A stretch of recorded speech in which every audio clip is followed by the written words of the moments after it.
세금 하면은 복잡하고 엄두도 안 난다라는 생각부터 들거든요. 하지만 부동산 투자에 있어서 이 세금 문제를 간과했다가는 큰 낭패를 볼 수 있다면서요. 그렇죠. 부동산 취득하는 것도 상당히 중요하겠지만 절세도 재테크다라는 말이 있습니다. 우리가 나가야 될 세금을 조금 더 절약한다면 어떤 재테크보다도 더 성공적인 재테크가 가능하다라고 좀 말씀드릴 수 있겠습니다. 네, 월요일에 부동산 가이드톡 생활 밀착 부동산, 부동산과 세금 지금부터 시작하겠습니다.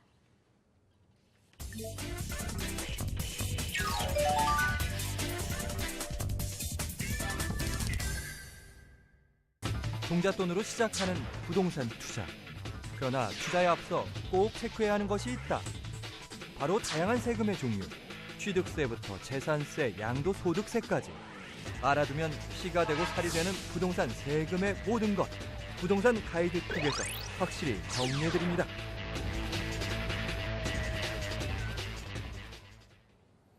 예, 시청자 여러분 안녕하십니까. 생활 밀착형 부동산을 말씀드리고 있는 임종욱입니다. 자, 이 부동산과 세금을 뗄래야 뗄 수가 없다라고 말씀드릴 수 있겠는데 우리가 수익률을 계산하거나 또는 이 부동산을 가지고 있는 동안에 세금을 계산하지 않는다면 수익률이 정말 맞지 않는 부동산이다. 그렇게 말씀드릴 수 있겠습니다. 그렇기 때문에 제가 이 세금에 대한 부분, 취득할 때와 보유할 때, 그리고 양도할 때까지 세금에 대해서 좀 더 말씀을 드리려고 하는데 어떻게 보면 살아가면서 이 부동산을 항상 가까이 할 수 있지만 또 항상 거래를 하고 있는 것이 아니기 때문에 알면서도 또 잊어버리시고 또 잊어버렸다가 다시 또 공부하면 생각나는 것이 바로 이 세금입니다. 그래서 오늘 이 시간에는 이 세금에 대한 부분을 조금 더 저와 함께 하시면서 한번 상기하시면서 이 부동산 재테크에 좀 도움이 되는 그런 시간이 되었으면 하겠습니다. 자, 부동산 세금에 대해서 말씀드린다면 우리가 세 가지로 나눠볼 수가 있겠습니다. 첫 번째는 부동산을 취득하면서 내는 세금과 그리고 내가 가지고 있으면서 보유하면서 내는 세금, 그리고 내가 판매를 할 때 판매하면서 내는 세금, 이렇게 세 가지로 나눠볼 수가 있겠는데요. 사실 세금에 대한 부분들이 우리가 지방세, 그러니까 즉 지방자치제에서 걷는 세금과 그리고 나라에서 걷는 세금 이렇게 나눠질 수 있겠습니다. 자, 취득할 때 내는 세금이 바로 취득세죠. 취득세 내시면서 이 취득세에 대한 부분들이 주택이냐 또는 이 상가냐 여러 가지 부분에 따라서 세금 세율이 좀 다르다라는 점, 그리고 좀 한번 보시면 좋을 것 같고요. 또 보유하시면서는 우리가 재산세라든가 또 어떤 가격 이상이 된다면 종합부동산세를 또 납부하셔야 되면서 또 소득이 있는 곳에 항상 있는 소득세, 그리고 또 부가세 부분이 있겠습니다. 또 마지막으로 양도하면서는요, 우리가 양도소득세라는 부분이 발생하겠죠. 양도세를 발생한다는 점은 우리가 가장 좀 더 염두에 두셔야 될 어떤 부분이다라고 보시면 되겠습니다. 자, 더불어서 또 상속세나 증여세는 또 어떻게 보면 취득할 때 내는 세금이라 봐도 무가할 텐데요. 이렇게 여러 가지 세금들이 있기 때문에 우리가 세금에 대한 부분을 조금 더 신경 쓰고 부동산에 투자하는 것이 옳은 어떤 방법이다라고 좀 말씀을 드릴 수 있겠습니다. 자, 첫 번째로는 취득하면서 내는 세금에 대해서 한번 알아보겠습니다. 크게는 주택과 그리고 주택이 아닌 것으로 나눠볼 수가 있겠는데요. 우리가 취득세의 원래 가격은 4.6% 정도가 되겠습니다. 자, 다음 장에서 나오겠지만 주택에 있어서는 절세가 된다. 우리가 얼마 전에 부동산 정상화 대책에 따라서 주택에 대해서는 감면을 해줬던 것을 영구적으로 감면하겠다라고 나왔기 때문에 주택에 대한 부분은 좀 다소 감면된 세율로 적용된다라고 보시면 되겠습니다. 하지만 모든 주택이 다 감면되는 건 아니다라는 점을 한 번 더 말씀드리고 싶겠는데요. 가격적인 부분이 6억 원을 기준으로 6억 이하냐 또는 초과되는 부분에 따라서 세율이 좀 달라진다라고 보시면 되겠습니다. 약 85제곱미터라고 보면 우리가 33평형이다라고 생각하시면 되겠는데 예를 들어서 33평형 이하의 이 6억 원 이하 같은 경우에는 취득등록세가 약 1.1%에서 1.3% 정도로 보시면 되겠습니다. 이 정도로 보신다면 즉 우리가 사는 매매 금액의 1%대에서 세금을 낸다라고 보시면 되겠는데 이 같은 면적에서도 가격이 9억 원을 초과한다라면 3%대로 올라간다는 점을 조금 더 신경 써주시기 바라겠습니다. 지역에 따라서 이 가격이 조금 세율이 달라질 수 있다는 점이 되겠고요.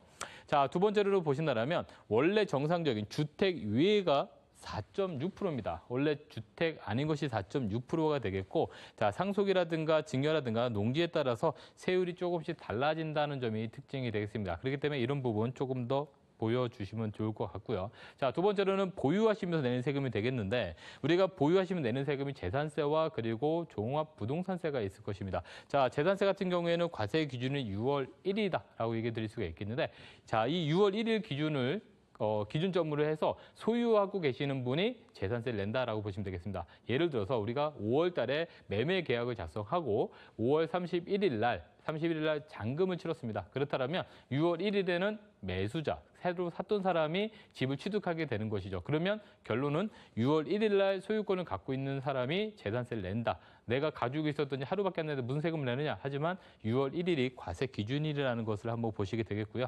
자, 건물분에 대해서 그리고 토지분에 대해서 약 2분의 1씩 나눠서 과세한다는 점, 1년에 2번에 대해서 과세를 한다는 점이 재산세의 특징이다라고 한번 더 보시면 좋을 것 같습니다. 자, 두 번째로는 종합부동산세입니다. 종합부동산세의 취지는 고액의 부동산 보유자에게 조세를 부담함으로써 이 부동산의 형평성을 만들고요. 그리고 부동산 가격의 안정을 도모하는 것입니다. 자, 예전에 부동산 가격이 계속 올랐던 노무현 정부 때 만들어진 법이 되겠고요. 이 법으로 인해서 우리가 종합부동산세를 계속 납부했었던 사실이 되겠습니다. 자, 주택과 토지에 대한 부분으로서 과세를 하게 되는데, 즉 상가에 대한 부분은 과세하지 않는다. 자, 이 부분에 대해서도 매년 6월 1일 날 과세한다는 점이 특징이 되겠습니다. 자, 그런데 이 종부세의 특징 중에 하나가 1가구 1주택자들은 9억 원을 초과하는 부분에 대해서 과세를 하고 그 외 주택자들은 6억 원을 초과하는데, 예전에는 부부 합산이었습니다. 부부 합산에서 과세하다가 인별 과세, 그러니까 한 사람당 가격의 기준으로 과세한다는 점이 특징이다라고 한번 보시면 되겠습니다. 자, 다음번에는 토지에 대한 부동산세인데요. 종부세, 그러니까 건축물의 부속 토지가 약 과세 기준 5억 원 이상이거나, 그리고 또 나대지 같은 경우에는 80억 원 이상일 때 이 과세에 대한 이 종부세가 매월 지급된다라고 보시면 될 것 같습니다. 자, 종합소득세에 대한 부분도 한번 보겠습니다. 월세와 전세가 나눠지는데, 자, 월세 같은 경우에는 부부 합산 2주택 이상 시에 주택 임대 시에 이제 과세를 하게 되겠고요. 전세 같은 경우에는 3주택 이상 3억 원을 초과하는 기준에 대해서 과세를 하는 이 과세가 되겠다라고 보시면 되겠습니다. 자, 납부 기간과 신고 기간인데, 신고 기간은 매년 5월 1일이고요. 납부 기간 6월 30일이다라고 보시면 되겠습니다. 자, 이 보유세에 대해서 이제 부가세라는 부분이 또 하나가 있는데요. 우리가 오피스텔에 대한 부분이 부가세가 붙는다라는 것은 많은 분들이 알고 있습니다. 사실 주택에 대한 부가세는 면제가 된다라는 점인데, 우리가 부가세는 취득할 때 한번 내게 되겠고요. 또 보유하면서 내는데 주로 이제 주택이 아닌 업무용에서 나타나게 됩니다. 따라서 업무용 부동산을 취득하실 때는 건물분의 10%가 부가세를 발생하고, 내가 그것을 사업자 등록을 하게 되면 세무서에서 환급을 받게 됩니다. 이렇게 환급을 받게 되고, 두 번째로 임대를 주면서는 월 임대료의 10%를 임차인한테 받아서 세금 계산서를 발행을 해주면 임차인은 그 세금 계산서를 가지고 경비 처리를 하게 된다라고 하게 되겠습니다. 즉, 부가세는 최종 소비자가 내는 세금이다라고 보시면 될 것 같습니다. 자, 이렇게 부동산과 세금은 뗄래야 뗄 수 없는 관계가 돼 있고, 세금에 대한 부분을 조금 더 공부하신다면 재테크에 한 번 더 앞장설 수 있는 그런 자세가 된다라고 보실 수가 있겠습니다. 네, 부동산 투자를 할 때 꼭 챙겨야 하는 세금에 대해서 자세히 알아봤습니다. 무조건 세금을 내야 하는 것이라고 생각하기보다는 오히려 투자의 효율성을 더하는 조건이 될 수 있다는 생각으로 공부하면 좋을 것 같은데, 더 많은 정보 세미나에서 도움받을 수 있다고요? 네, 매주 화요일 오후 2시에 부동산 관련된 재테크, 그렇게 되니까 어느 지역, 그리고 소액 투자, 그리고 세금 여러 가지 총망라해서 부동산 우리가 공부하시는데 많은 도움을 드릴 수 있는 자리가 되도록 하겠습니다. 네, 부동산 투자에 있어 꼭 알아야 하는 세금에 대해 알아봤습니다. 지금까지 부동산 가이드 톡이었습니다.